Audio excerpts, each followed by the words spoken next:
دیالۆگێک لە نێوان کارکتەرەکاندا، دیالۆگێک لە نێوان هونەرمەند و بینەر، دیالۆگ لە نێوان مرۆڤ و خودی ژیان خۆیدا. ئەم دیالۆگە بەردەوامە واکات شانۆ هەمیشە لەگەڵ گۆڕانیەکاندا بێت و بتوانێت پەیامەکان بە شێوازێکی کاریگەر لە ڕێگەی چیرۆک کارکتەرە جیاوازەکان و ململانە درامەکانەوە بگەێنێت.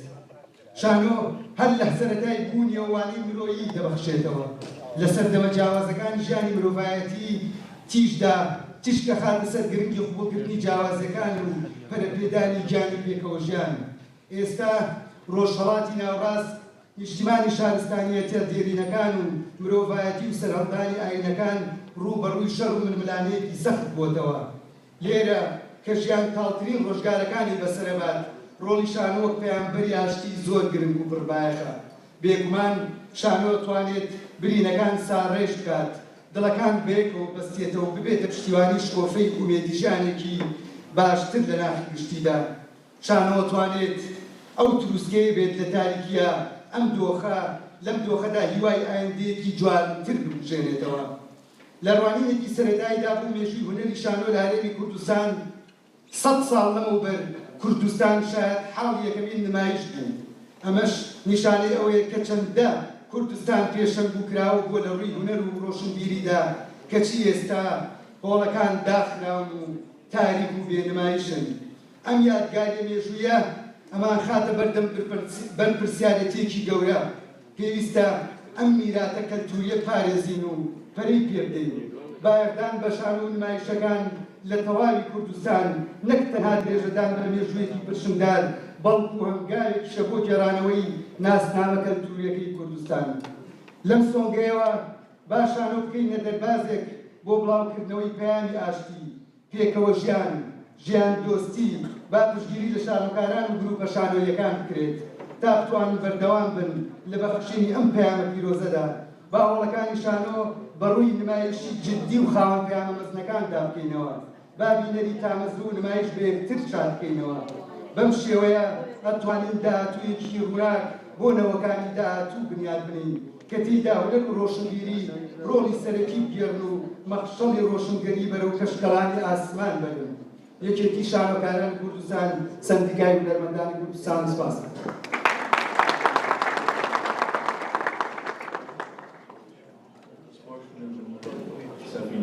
ئێستاش داوا لە دکتۆر محسین عەلی وەرکەین هەم وتاری وەزارەتی ڕۆشنبیری هەم بەڕێوەبەراتی گشتی خۆی بە پێشکەش بکەن. ئەوزانم وتەیە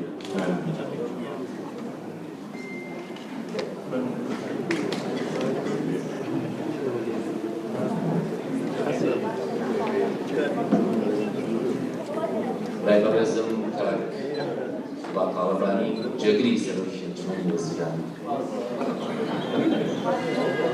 لای بەڕێز کاک دکتۆر ئاڵا ئەبوبەکر پارێزگاری سلەیمانی، هونەرمەندان و شانۆکارانی قەدرگران، ڕێگەم بدەن بە ناوی بەڕێز وەزیری ڕۆشنبیری و لاوان کە بەهۆی باری تەندروستیەوە نەیتوانی ئامادە بێت، بە ناوی بەڕێوەبەراتی گشتی ڕۆشنبیری و بە ناوی سەندیکای هونەرمەندانی کوردستانیشەوە هەموو لایەکان بە گەرمی بەخێر بهێنم و هاوکات لە ناخی دڵیشەوە پیرۆزبایی ڕۆژی جیهانی شانۆ لە هەموو لایەکەکان. بێگومان مادام جەنابی کاکوبا دێرەیە و وتاری هەیە چاوەڕوانی مژدارەکەین بۆ شانۆکاران، بەڵام لە ڕاستیە ئێمە چاوەڕوانی زیاتریشین لای جددی لەسەر مەسەلە کولتوریەکان، لەسەر شانۆ، لەسەر سینەما، لە دراما بکرێتەوە. چکە کولتور بەگشتی ڕۆڵێکی گەورەی هەیە لە وای نیشتیمانسازی و مەدەنەسازی و ژیانسازیدا. فەلسەفەی مێژوو پێمان دەڵێ مێژوو ئەوە نییە کە ڕووی داوە، ئەوەندەی ئەوەیە کە ئێستا ڕوئەدات، ئەوەندەی ئەوەیە کە ئێستا ئەینووسیتەوە، کە ئێستا دایاڕێژیتەوە. دراما، سینەما بەگشتی ڕۆڵێکی زۆر زۆر گەورە ئەژێڕێ لە سەر لە نوێ نووسینەوەی مێژووە. ئەگەر ئێمە لە ڕووی لە بواری درامایە لە بواری سینەمایە ئیش لەسەر مێژووی خۆمان نەکەین بەڕاستیە وەکو چۆن ئێستایان داگیر کردوین ڕەنگە مێژووشمان داگیرکەن وێ بەلای بنەوە بەلای بەڕێوەبەرایەتیەکەمانەوە زۆر گرنگە کە لای جددی لە سینەما لە دراما لە شانۆ بکرێتەوە کە ئەماڵێن حەزەکەم ئەوەشتان پێ ڕابگەێنم کە ئینشاءڵڵا لە هەفتەی داهاتووە بە تایبەتی لە 11 و 12 و 13 مانگی چوارە ئێمە بە هاوکاری کەرتی تایبەت فستیڤاڵی کورتەفیلمی سلەیمانی سازەکەی و هەر لێرەوە ئێوە هەمووتان لێرە باگەشتن و هیوادارین لەوێتان بینین. بێگومان لەمڕۆوە قسە زۆرە بەڵام زۆر گرنگە کە حکوومەت و کەرتی تایبەت لای جددی لە مەسەلە کولتوریەکان بکەنەوە و هیوادارم لانی کەم لا بەڕێوەبەرایەتی گشتی بکرێتەوە ئێمە ئەتوانین و ئەتوانم بە ناوی برادرانەوە لە بەڕێوەبەرایەتی باڵێنی ئەوە بدەم کە بە کەمترین هاوکاری ئێمە زۆرترین کار بکەین. بێگومان وگوتم قسە زۆرە من بەمە ئیکتیفاکەم دووبارە بەخێرتان نەهێنم دووبارە ڕۆژی جیهانی شانۆ لەسەر جەم شانۆکاران و هونەرمەندانی سلەیمانی و کوردستان و جیهانەکەم. زۆر سوپاس.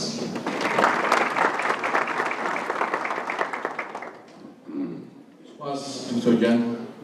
ئێستاش ڤیدیۆیەکی دوو دەقەیەمان هەیە هیوادارم چێژیەوە.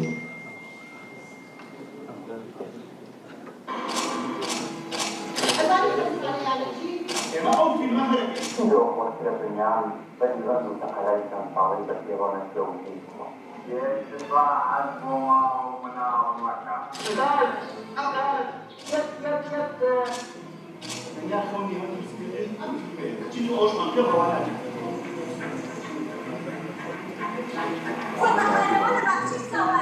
مشتري نخرج بدرياني خلاص.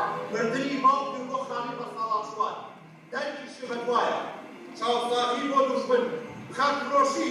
بريدوي دايسة صلاة. تاجي كتري موقتي دوغا. نسيني أسوال قطع شدي. لهم صورة كاملة. سڵاتان لێبێت ئەوەی ئێستا کە بینەر و بیسەرین مەراسیمێکی تایبەتە بە یادی شانۆی جیهانی کە مەراسیمەکە لەلایەن یاخود بڵین بە چاودێری بە ڕێز و بەتاڵەڕانی جێگری سەرۆکی ئەنجومەنی وەزیران و بەڕێوەبەری گشتی ڕۆشنبیر و نەری سلێمانی و سەندیگای هونەرمەندان بەڕێوە ئەچێت مەراسیمەکە لە ئێستادا بەردەوامە و پاش کەمێکی تر گشتی هاڵە هونەریەکانتان پێشکەشەکەم وەک هەمیشە بینەرمان بن.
بەڵێ وەک ئاماژەم پیاوەی کە ئێستا بینەر و بیسەرین مەراسیمێکی تایبەت بە ڕۆژی جیهانی شانۆیە کە بە چاودێری بە ڕێز قوبات تاڵەبانی جێگری سەرۆکی ئەنجومەنی وەزیرانی هەرێم و بەڕێوەبەرێتی گشتی ڕۆشنبیری و هونەر و سەندیکای هونەرمەندان مەراسیمەکە بەڕێوەچێت لە ئێستاشدا بەڕێز قوبات تاڵەبانی پاشکەمێکی تر وتارێکی بێت تایبەت بە مەراسیمی ڕۆژی جیهانی شانۆ با بینەر و بیسەری بین.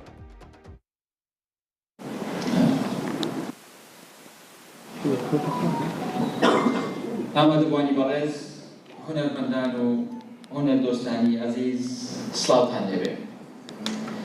ئەگەر ئەمڕۆ پرسیار لە خەڵکی سلێمانی بکەین ناوی چەند سیاسی و دەسەڵاتدارێکمان پێ بڵێن ڕەنگە تەنها چەند ناوێک بە دیاریکراوی بزانن.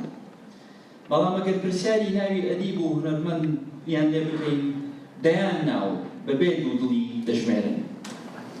لە نالی و ساڵم و کوردی و مەحوێوە پێدادێن تا دەگەنە شێرکۆ بێکەس و حەمد ساڵح دیلان و عوسمان کێوار و مستەفا ئەحمەد و عەبدولی حەمەجوان و ماهر حەسەن و ئەحمەد جۆڵا و دەیان ناوی تر. مێژوو هەمیشە شانۆ هەمیشە بەشێک بووە لە مێژووی گەلەکەمان. ئەمە ڕاستیەکی ڕوونە. شارەکان شەڕ و قەیران لەبیر دەکەن بەڵام هونەر و وشە جوانەکان لەبیر ناکەن. بۆی خۆشحاڵم ئەمڕۆ لە ڕۆژی جیهانی شانۆدا لەگەڵ ئەم کەسە بەڕێزانە کە ناو و کارەکانیان بوونەتە بەشێک لە بیرەوەری شارەکە بەشدارن. ئێوە تەنها هونەرمەند نین، ئێوە پزیشکی ڕۆح و دەرونی کۆمەڵگەن. ئێوە بەرهەمهێنەری هوشیاری و ئازادی. ئەمڕۆ لێرەین بۆ ڕێزلێنان لەو هونەرمەندانەی کە تەمەنی خۆیان بەخشیوە بە شانۆ، ئەوانەی کە لە هەندێک قۆناغدا بە هەوڵی تاکە کەسی شانۆیان زیندوو هێشتووەتەوە. ڕێزکردن گرنگە بەڵام بەس نییە. ئەرکی سەرەکی ئێمە ئەوە نییە تەنها شانۆ بپارێزین، بەڵکو دەبێت شانۆ ببوژێنرێتەوە، ببێتەوە بە بەشێک لە ڕۆحی کۆمەڵگا.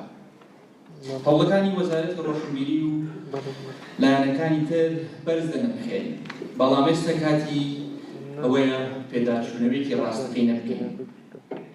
پرسیاری سەرەکی ئەمەیە چۆن دەتوانین هۆڵەکانی شانۆ پڕ بکەینەوە لە بینەر، چکن شانۆ بە خەڵکەوە دەژی نەک تەنها بە حکوومەت. هەر بۆیە ڕێگاکەمان ڕوونە. ئێوە وەک هونەرمەند پلان دابنێن، ئێمەش وەک حکوومەت و دەسەڵات هاوکارتان دەبین. ئێمە پلانتان بۆ دانانێن، دای بنین وڵاتێکی ئەدەین، بەڵکو دەرگاتان بۆ دەکەینەوە، گوێ لە مەعاناتان دەگرین، ڕێگریەکانی لە بەردەمتان لا دەبین و پشتیوانیتان دەکەین. لێرە ئەم بەڵێنەتان پێدان، پلان لەسەر ئێوە، هەماهەنگی و پشتیوانی لەسەر ئێمە. ساڵ بەداخەوە بە جەنگ و ئاڵۆزی دەستی پێ کرد، بەس ئینشەڵا بە پشتیوانی ئێوەی بەڕێز و هەموو هونەردۆستان بە شانۆ کۆتایی پێدەهێنی و دەست لەناو دەست شانۆ و خەڵک نزیکتر دەکەینەوە لە یەکتری، چونکە ئەگەر نەگەڕێتەوە بۆ ناو خەڵک نەک تەنها سەرکەوتوو نابین، بەڵکو شانۆ تەنها بەشێک لە مێژی خۆمان ئەمێنێتەوە. هەر شاد و سەربەرز و سەرکەوتوو بن، بەخێر بن سەر و سەرچاوان.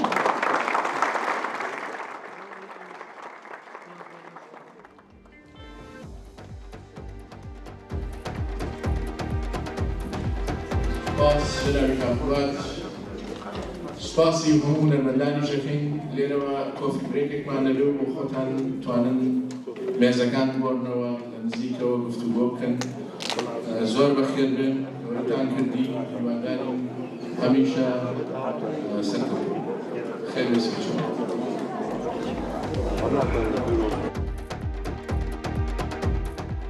مەژە پیاوەی کە ئێستا بینەر و بیسەرین مەراسیمێکی تایبەتە بە ڕۆژی جیهانی شانۆ کە بە چاودێری بەڕێزقوبات تاڵەبانی جێگری سەرۆکی ئەنجومەنی وەزیران و بەڕێوەبەرێتی گشتی ڕۆژبیری و هونەری سلێمانی و سندیگای هونەرمەندان بەڕێوەچێت. بەڕێزقوبات تاڵەبانی لە وتارێکدا پیرۆزبایی لە شانۆکاران و هونەرمەندانی کوردستان کرد و ئاماژەی بەوەش کرد